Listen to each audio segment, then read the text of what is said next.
Real estate రంగంలో 20 సంవత్సరాలకు పైగా అనుభవం కలిగి కస్టమర్ల మన్ననను నమ్మకాన్ని గెలుపొందించిన సంస్థ ఎస్వీకేపీ డెవలపర్స్. ప్రత్యేకంగా ఆర్యవైశ్యులకు మాత్రమే రూపొందించిన లేఅవుట్, 100% వాస్తు, డిటిడిసి అప్రూవల్ కలిగిన layout, children's play area, security entrance, electrical light and street lights, underground drainage system, 33 అడుగుల ఇంటర్నల్ బీటీ రోడ్లు మీ అభిరుచికి తగిన విధంగా డిజైన్ చేయబడినది. మరెందుకు ఆలస్యం? మీ మనసు గెలిచిన ఓపెన్ ప్లాట్స్ ఎంచుకోండి. కాలుష్య రహితమైన పర్యావరణంలో జీవించండి. ఎస్వీకేపీ డెవలపర్స్ లేఅవుట్ సమీపంలో ఇరువైపులా ఫంక్షన్ హాల్స్, రైల్వే స్టేషన్ మరియు ఇంజనీరింగ్ కాలేజ్లు, ప్రాజెక్ట్ ఇన్ఫ్రాస్ట్రక్చర్, ఐటీ ఫారం కలదు. హైదరాబాద్ వంగపల్లి ఎంఎంటీకి సమీపమున్న యాదాద్రిగుట్ట లక్ష్మీ నరసింహస్వామి వారి సన్నిధికి చేరువలో, హైదరాబాద్ వరంగల్ హైవే 163 రోడ్డున ఆనుకుని అతి సమీపంలో కలదు. వివరములకు సంప్రదించండి. ఉపేంద్ర పొలిశెట్టి, ఎస్వీకేపీ డెవలపర్స్. న్యూస్ కు స్వాగతం. ముందుగా హెడ్లైన్స్. అంబేద్కర్ చరిత్రను తుడిచిపెట్టే కుట్రలు, మల్లికార్జున ఖార్గే. సంక్రాంతి తర్వాత అర్హులైన కుటుంబాలకు రేషన్ కార్డులు, మంత్రి ఉత్తమ్ కుమార్ రెడ్డి.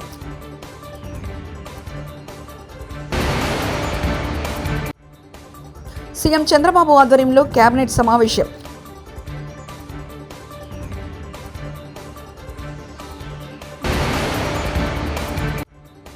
తిరుమలలో తెలంగాణ భక్తులకు ప్రాధాన్యత ఇవ్వాలి, మాజీ మంత్రి శ్రీనివాస్ గౌడ్.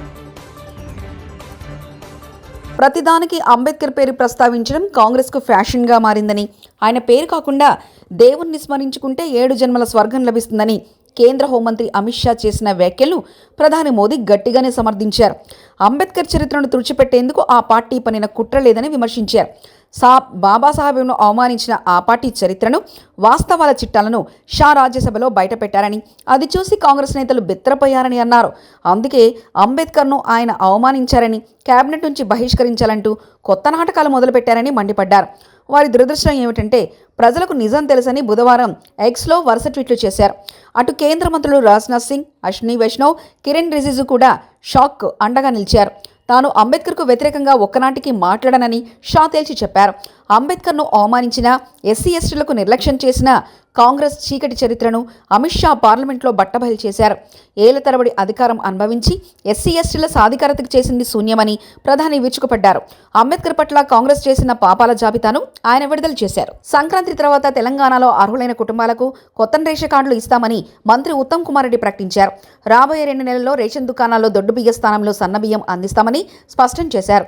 పీడీఎస్ బియ్యంతో వ్యాపారం, ట్రాన్స్పోర్ట్, రీపాలిషింగ్ చేసిన కఠిన చర్యలు తీసుకుంటామని మంత్రి హెచ్చరించారు. దొడ్డు బియ్యం దాని కన్జంప్షన్ తక్కువై మరి అది బ్లాక్ మార్కెట్లో వచ్చి రీపాలిషింగ్ అయి రకరకాలుగా జరుగుతుంది. ఇటువంటి ఇల్లీగల్ ప్రాక్టీసెస్ తగ్గించడానికి, అదేవిధంగా నిరుపేదలందరికీ, బీపీఎల్ ఫ్యామిలీస్ అందరికి కూడా సరి అయిన మరి రైస్ ఇవ్వడానికి ముఖ్యమంత్రి గారు క్యాబినెట్ తీసుకున్న ఒక విప్లవాత్మక నిర్ణయం ప్రకారం మేము ఇంకో 1-2 నెలల్లో అందరికీ ఇప్పుడైతే ఏదైతే 6 కిలోల బియ్యం ఎవ్రీ ఇండివిజువల్కి ఉచితంగా ఇస్తున్నామో, అది ఇప్పుడు కోర్స్ గ్రెయిన్స్ దొడ్డు బియ్యం ఇవ్వడం జరుగుతుంది. అది మొత్తం రాష్ట్రంలో అందరికి కూడా సన్న బియ్యం ఇచ్చే ప్రక్రియ మొదలుపెట్టబోతున్నాము 1-2 మంత్స్లో. అదేవిధంగా రైస్ మిల్లర్లు కానీ ఎవరైనా సరే, ట్రాన్స్పోర్టర్స్ కానీ పీడిఎస్ రైస్ ఎవరైనా దాని మీద వ్యాపారం చేయడం కానీ, ట్రాన్స్పోర్ట్ కానీ, మరి దాన్ని రీవర్క్ చేసి రీపాలిషింగ్ చేస్తే వాళ్ళ మీద చాలా కఠినమైన చర్యలు తీసుకుంటున్నాం. గౌరవ ముఖ్యమంత్రి గారు క్యాబినెట్ తీసుకున్న నిర్ణయం మేరకు ఈ సంక్రాంతి తర్వాత రాష్ట్రంలో ఎంతమంది బీపీఎల్ కుటుంబాలు ఉన్నారో, ఎంతమందికి ఎలిజిబిలిటీ ఉందో అందరికీ రేషన్ కార్డు ఇవ్వబోతున్నామని చెప్పి నేను మనవి చేస్తున్నాను.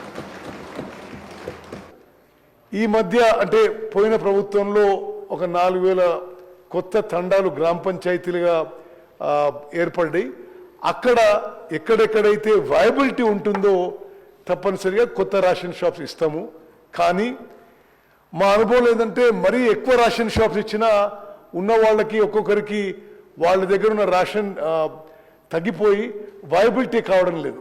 సో అందుకోసమే మరి మేము ఎక్కువ రేషన్ షాపులు ఇవ్వడానికి మాకు ఎటువంటి ప్రాబ్లం లేదు. కానీ రేషన్ షాప్ ఎవరికైతే ఇస్తామో వాళ్ళకి వయబిలిటీ ఉండే విధంగా కూడా చూసుకోవాల్సిన అవసరం ఉంది. కాబట్టి అది పరిశీలన చేస్తున్నామని చెప్పి మనవి చేస్తూ స్పీకర్ గారికి ధన్యవాదాలు.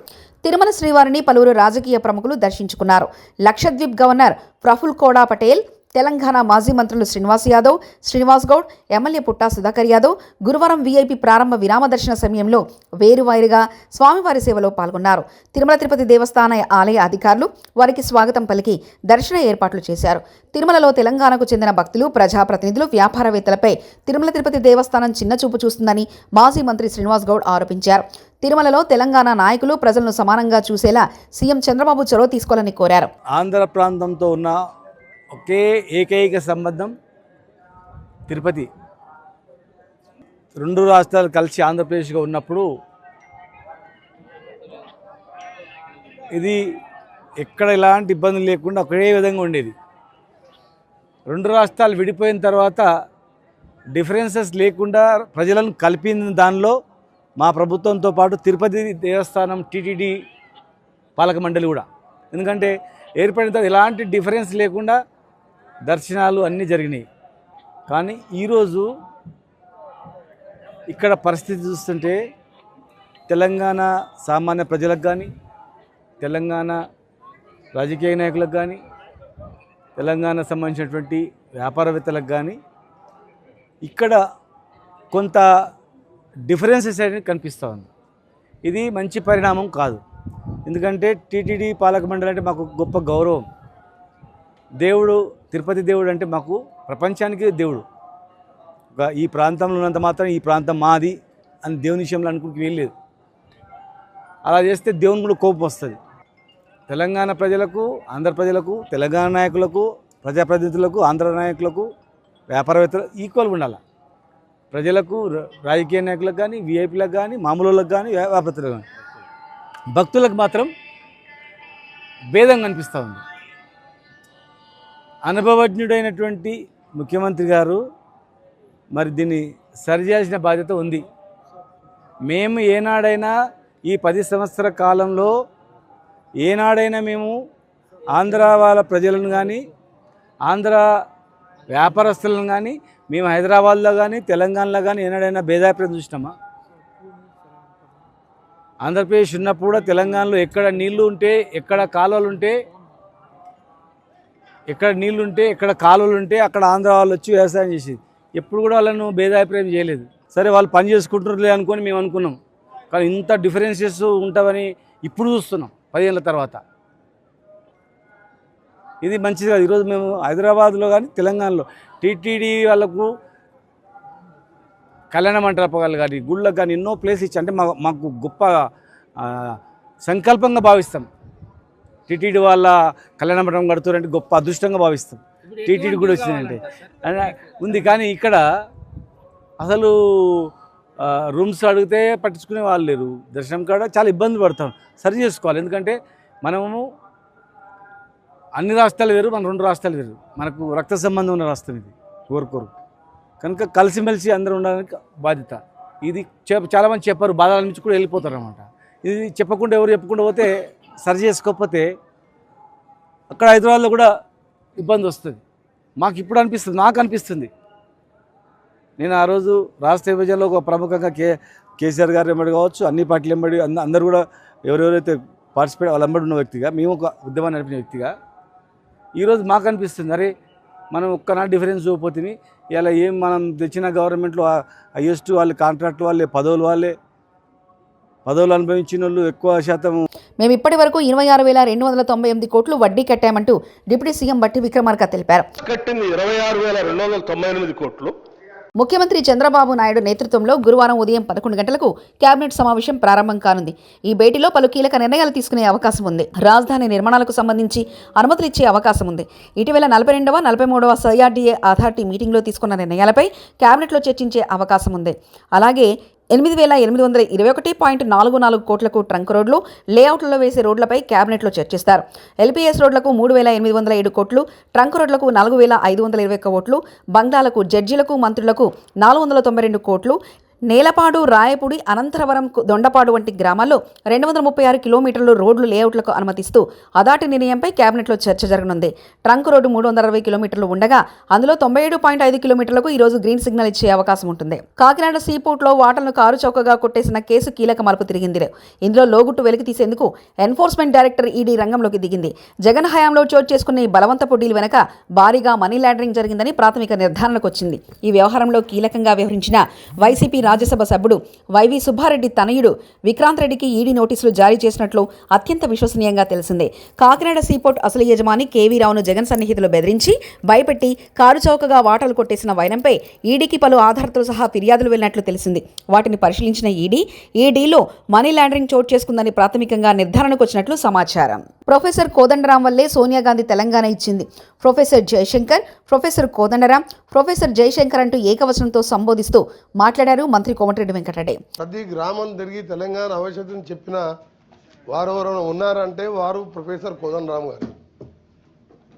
ఆ సకల జనుల ఆశలు చూసిన తర్వాతనే కాంగ్రెస్ పార్టీ తెలంగాణ ఇవ్వడం జరిగింది. అంబటి రాంబాబుపై కేసు నమోదు. టీడీపీ, జనసేన సోషల్ మీడియాపై ఫిర్యాదు చేసి ఇచ్చిన ఫిర్యాదులో ఎప్పటిలోపు చర్యలు తీసుకుంటారో చెప్పండి అంటూ నిన్న పోలీస్ స్టేషన్ ముందు ధర్నాకు దిగిన అంబటి రాంబాబు పోలీసుల విధులకు ఆటంకం కలిగించారని అంబటి రాంబాబుపై ఇవాళ కేసు నమోదు చేసిన గుంటూరు పట్టాభిరాం పోలీసులు.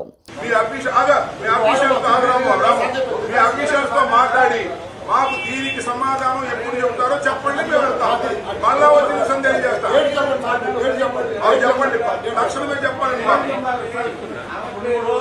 మాకు చెప్పండి. 19వ తారీఖు నేను ఇచ్చా, వచ్చి ఇచ్చానా లేదా?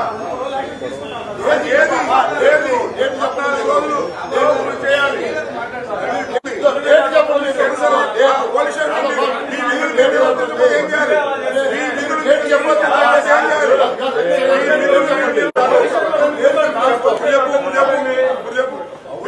ఏం చేయాలి?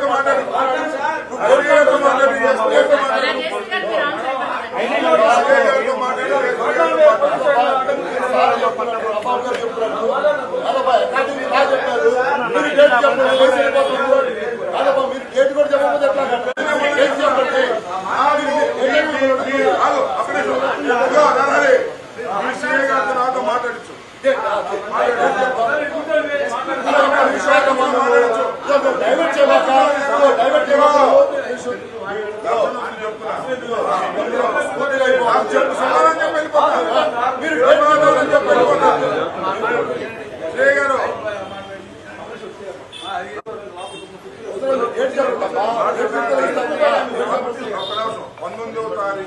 నేను కంప్లైంట్ ఇచ్చాను. చట్ట ప్రకారం 14 రోజులు మీ దగ్గర అడిపెట్టుకోవచ్చు. కొత్తగా వచ్చిన బిఎన్ఎస్ఎస్ ప్రకారం 14 రోజులు దాటిపోయింది. నాకు కనీసం సమాధానం ఇవ్వలేదు నా కంప్లైంట్స్ మీద. ఇది మీకు ఫోన్ చేశాను. నేను మీకు ఎన్నిసార్లు ఫోన్ చేశాను? అవుట్ ఆఫ్ స్టేషన్లో ఉన్నా సరే నాకు రాతపూర్వకంగా సార్ మీరు ఒకసారి యాప్ చూసుకోండి. ప్రిలిమినరీ ఎంక్వైరీ కోసం మీరు 14 రోజుల పాటు మీరు పెట్టుకోవచ్చు. ఆ 14 రోజులు నేను మీతో మాట్లాడలేదు. అవును సార్, మీరు లేకపోతే మీ డ్యూటీ నిర్వహించేవాళ్ళు మరొకరు ఉంటారు కదా సార్. సరే, నాకు ఇప్పుడు మీ పోలీస్ స్టేషన్ ముందు కూర్చున్నాను నేను. Thank you. ఇప్పుడు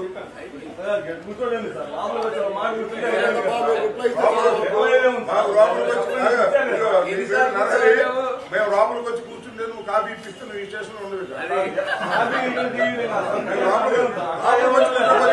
నేను మంత్రిగా ఉండి నేను వచ్చి కంప్లైంట్ ఇస్తే ఆ కంప్లైంట్ మీరు పట్టించుకోకుండా పక్కన పారేస్తే ఏం చేయాలి మిమ్మల్ని? నాకు అర్థం కాదు. చట్టం పనిచేస్తుందా లేదా ఈ రాష్ట్రంలో? ఏమైపోయింది? 2 రోజులు టైం ఇచ్చా, 2 రోజులు నీకపోతే నేను ఒక మాట చెప్తాను. నేను మాజీ మంత్రి, న్యాయవాదిని, వదిలిపెట్టాను. ఈ కేసు ఏదో ఒక విధంగా చేయకపోతే, మీరు చట్ట ప్రకారం దాన్ని డిస్పోజ్ చేయకపోతే నేను ఒప్పుకోను. లాజికల్ గా ఎండ్ కావాలి. 21వ తారీఖు మళ్ళా మేము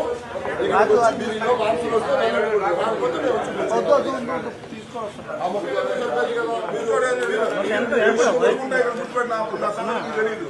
రేపు 2 తారీఖు తర్వాత ఎడ్లబండిపై అసెంబ్లీకి వెళ్తూ బీజేపీ ఎమ్మెల్యేలు వినూత్న నిరసన తెలిపారు.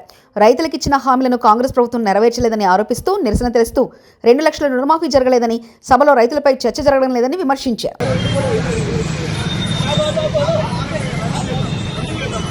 ఉమ్మడి అనంతపూర్ జిల్లా స్థానిక ప్రజాప్రతినిధులతో పార్టీ అధ్యక్షుడు వైఎస్ జగన్ సమావేశం నిర్వహించారు.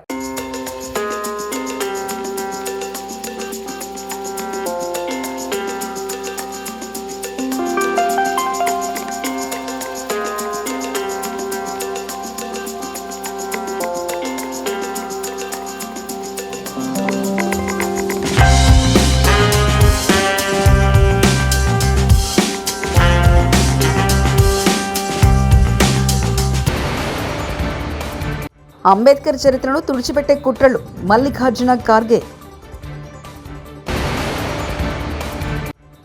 సంక్రాంతి తర్వాత అర్హులైన కుటుంబాలకు రేషన్ కార్డులు మంత్రి ఉత్తమ్ కుమార్ రెడ్డి.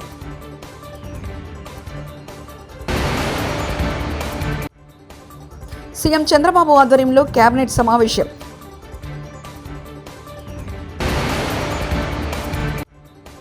తిరుమలలో తెలంగాణ భక్తులకు ప్రాధాన్యత ఇవ్వాలి మాజీ మంత్రి శ్రీనివాస్ గౌడ్. ఇవి బులెటిన్ విశేషాలు.